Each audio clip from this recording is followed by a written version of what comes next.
आखिर क्यों दिया माता पार्वती ने गौ माता को झूठन खाने का श्राप। तीज का दिन था और माता पार्वती ने तीज का व्रत रखा था, लेकिन जब पार्वती माता के व्रत खोलने का समय हुआ तब भगवान शिव को उनके साथ थोड़ी हंसी ठिठोली करने का मन हुआ और माता पार्वती को चिढ़ाने के लिए कहीं छिप गए। अब माता पार्वती के व्रत खोलने का समय था, इसलिए वह भगवान शिव को ढूंढ रही थी।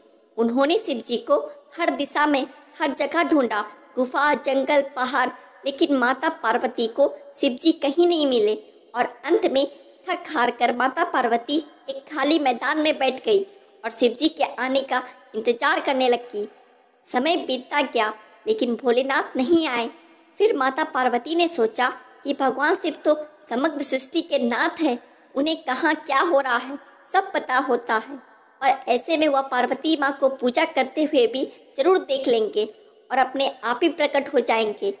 यही सोचकर माता पार्वती ने एक मिट्टी का शिवलिंग बनाया और उसकी पूजा करने लगी और जैसा कि पार्वती माता ने सोचा था वैसे ही भगवान शिव यह सब कुछ अदृश्य होकर देख रहे थे और मन ही मन मुस्कुरा रहे थे।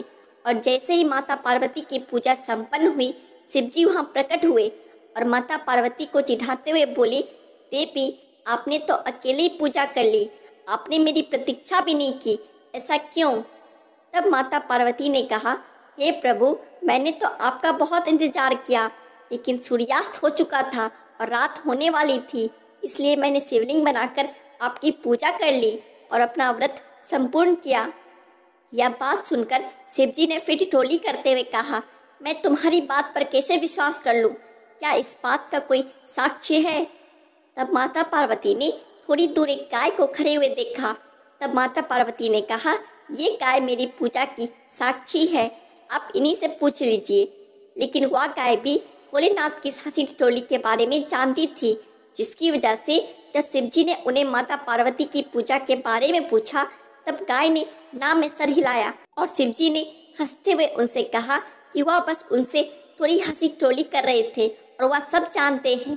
लेकिन अपने पति के सामने झूठा कहलाने का कलंक माता पार्वती को सहन ना हुआ और उन्होंने गाय को श्राप देते हुए कहा, जिस तरह आज तूने झूठ बोला है उसी तरह अब तुझे झूठनी खानी होगी। भले ही तुझे अच्छे से अच्छा भोजन क्यों ना मिले, लेकिन तू झूठन के पीछे भागेगी। यह सुनकर गौ माता बहुत ही दुखी हुई और तब शिव जी ने माता पार्वती को बताया कि उस गाय ने मेरे कहने पर ही झूठ बोला था और उसका इसमें कोई दोष नहीं है।